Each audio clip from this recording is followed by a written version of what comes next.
కరుణశ్రీ జంజాల పాపయ్య శాస్త్రి గారి దివ్య కలం నుండి జాలువారినటువంటి కరుణారసభరితమైన ఖండకావ్యం కరుణశ్రీ. అందు సిద్ధార్థ దేవదత్తుల సంవాదం అనే ఘట్టాన్ని ఎంతో రమణీయంగా చక్కగా వర్ణించారు కరుణశ్రీ జంజాల పాపయ్య శాస్త్రి గారు. ఒకనాటి సాయం సంధ్యా వేళ సిద్ధార్థుడు దేవదత్తుడు ఇరువురు వనవిహారానికి వెళతారు. ఆకాశ మార్గములో రాజహంసల గుంపు చక్కటి సవ్వడి చేయిచూ విహరిస్తూ ఉన్నది. ఆ విహారాన్ని కరుణశ్రీ గారు ఎంతో అద్భుతంగా వర్ణించారు. అంబర వీధియందు కననయ్యను బారులు బారులై విహరంబనరించు మంజుల మరాళగణము. అంబర వీధియందు కననయ్యను బారులు బారులై విహరంబనరించు మంజుల మరాళగణము. మహాకవీంద్రు భావనాంబర వీధి విస్తృత విహారమనర్చు రసార్ద్ర భావనాలంబిత శారద చరణలాస్య విలాసములు లసిల్లగా. శారద చరణలాస్య విలాసములు లసిల్లగన్. ఆ ఆకాశ మార్గములో ప్రయాణము చేయుచున్నటువంటి రాజహంసల గుంపును సరస్వతీదేవి ఆకాశ మార్గములో తన యొక్క పాదాల సవ్వడిని చేస్తున్నాదా అన్నట్టుగా ఎంతో రమణీయమైనటువంటి వర్ణాన్ని వర్ణించారు జంజాల పాపయ్య శాస్త్రి గారు. ఆ రాజహంసల గుంపును కాంచి సిద్ధార్థుడు తన్మయం చెందుతున్నాడు. మానసమంతా ఆనందమయ భరితంగా ఉంది ఆ సిద్ధార్థునికి. కానీ దేవదత్తుని మనసంతా క్రూరతతో నిండిపోయి ఆ రాజహంసల గుంపులో ఒక రాజహంసను వేటాడాలనే కుతూహలము కలిగినటువంటి వాడై గగనముననేగు కలహంస గణముగాంచి జాగరితమయ్యనే మోహింసా ప్రవృత్తి. నారి సారించి వాడి బాణమునొకటి దేవదత్తుండు వింట సంధించినాడు. దేవదత్తుడి మనస్సులో హింసా ప్రవృత్తి కలిగి నారి సారించి వాడి బాణమునొకటి దేవదత్తుండు వింట సంధించినాడు. ఎప్పుడైతే ఆ దేవదత్తుడు తన యొక్క క్రూర బాణ ప్రయోగంతో ఆ రాజహంసలలో ఒక హంస క్రూర కఠోర బాణమునకున్ బలి అయి కలహంసరాజు క్రేంకారము సేయుచున్ పడే అఖండ దయానిధి పాద సన్నిధిన్. అఖండ దయానిధి పాద సన్నిధిన్ ఘోరమునీంద్రు శాపమునకున్ గురియై గగనాంతరాళ సంచారము దక్కి వారిని దిజారు శశాంకుని జ్ఞప్తికెత్తుచున్. ఆ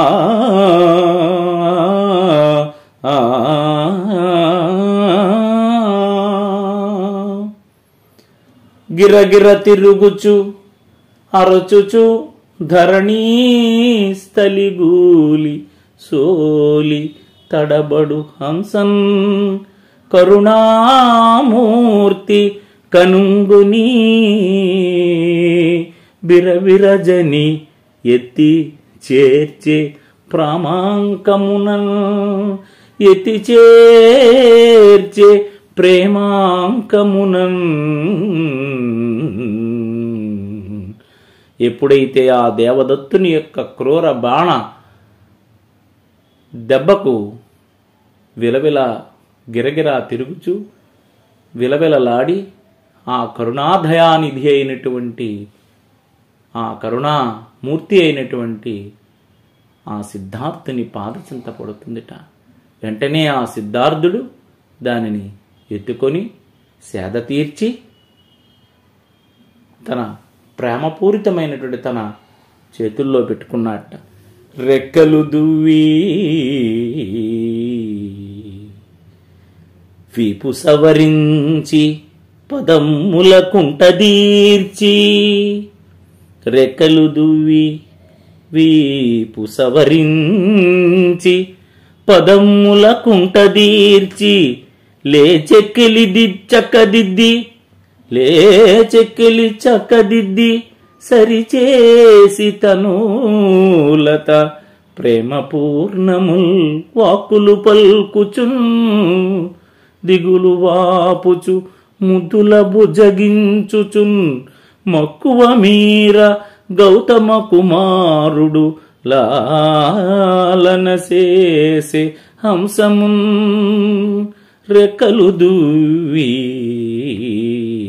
వీపు సవరించి పదమ్ముల కుంటదీర్చి, లేచెక్కిలి చక్కదిద్ది సరిచేసి తనూలత ప్రేమ పూర్ణముల్ వాక్యముల్ పల్కుచున్, దిగులు వాపుచు ముద్దుల భుజగించుచున్, మక్కువ మీర గౌతమ కుమారుడు లాలన చేసే హంసమున్, లాలన చేసే హంసమున్. ఇంత చక్కగా ఆ రాజహంసను తన ప్రేమపూర్వకమైనటువంటి మాటలతో చేతలతో ఆ రాజహంసను లాలన చేస్తున్నాడు సిద్ధార్థుడు. ఇంతట్లోకి ఆ దేవదత్తుడు, రాజకుమార, ఓ రాజకుమార, ఈ విహగరాజమునాయది, అస్మదీయ బాహాజయలక్ష్మికిన్ సముపహారము. ఓ రాజకుమార, ఈ విహగరాజమునాయది, అస్మదీయ బాహాజయలక్ష్మికిన్ సముపహారము నాకు లభించుగాక. ఈరోజు మనోజ్ఞమానస సరోవర హైమ మృణాల వల్లరి భోజనము, రాజభోగ పరిపుష్టమరాళ శరీర మాంసముల్, రాజభోగ పరిపుష్టమరాళ శరీర మాంసముల్.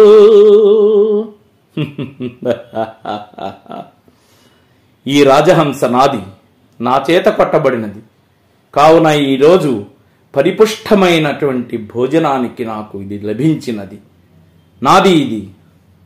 వెంటనే సిద్ధార్థుడు దేవదత్తుడితో ఈ విధంగా అంటున్నాడు, ఎక్కడనో జనించి,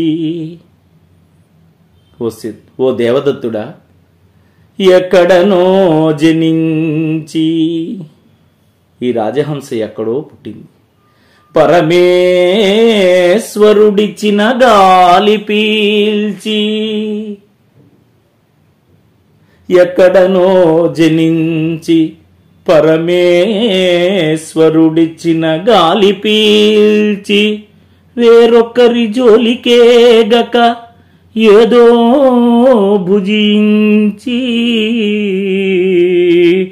ఈ సరోవరాలలో కృక్కెడు నీళ్లు గ్రోలి, వినుత్రోవల నేగెడు రాజహంసపై రక్కసి బుద్ధి సెల్లునే,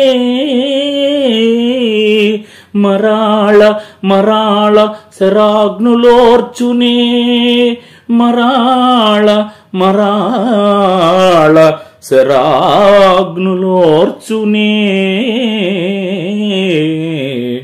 ఎక్కడనో జనించి, గిలగిల మందువే ఎరులగిచ్చిన, గిలగిల మందువే ఎరులుగిచ్చిన, కాలికి ముళ్ళు గృచ్చినన్, విలవిల కొట్టుకుందువటే, నీవల జీవులు కావే, నీవల జీవులు కావే, హింసకున్ ఫలితము బాధయే కదా, హింసకున్ ఫలితము బాధయే కదా. ప్రపంచములోని సమస్త జీవులందలరడి ప్రాణమొక్కటే గదా, తగునయ్య వృధా వ్యధాకృధల్, తగునయ్య వృధా వ్యధాకృధల్.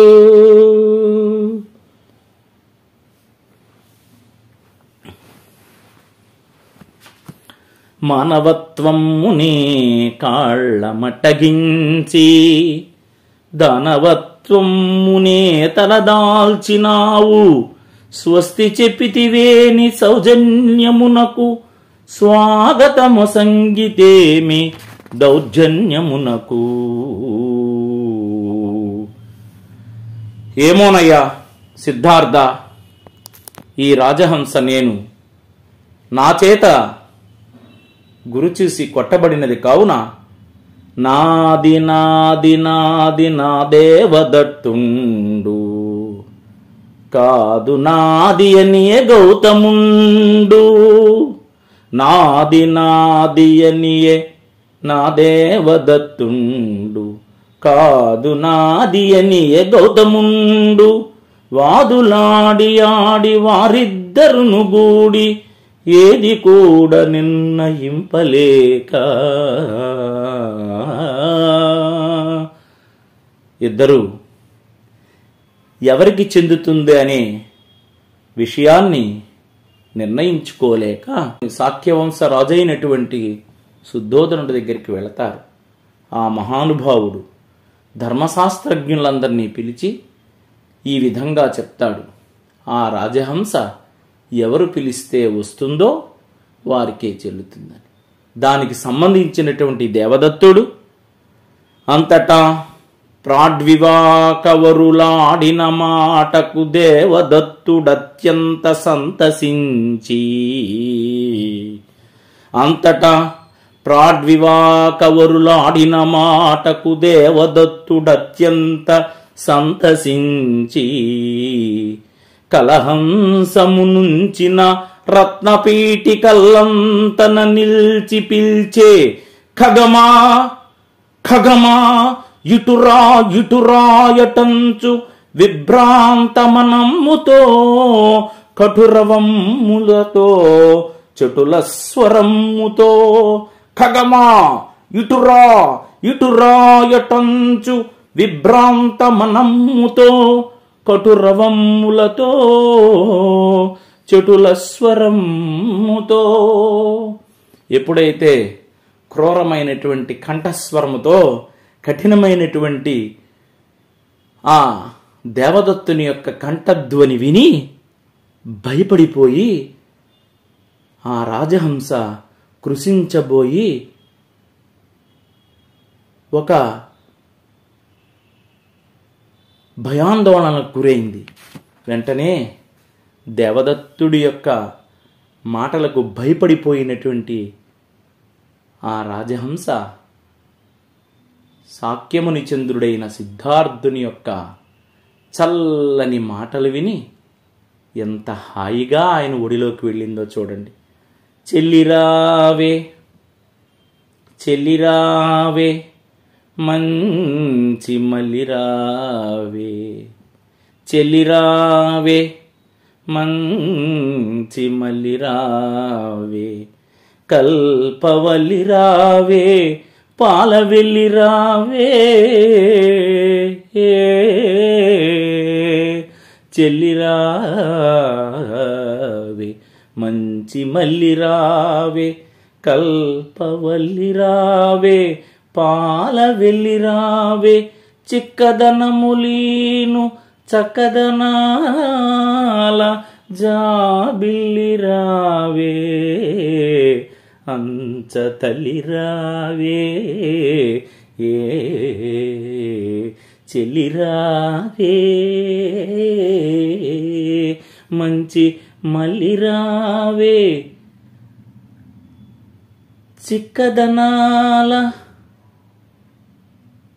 చిక్కదనములీను చక్కదనాల జాబిల్లిరావే అంచ తల్లిరావే.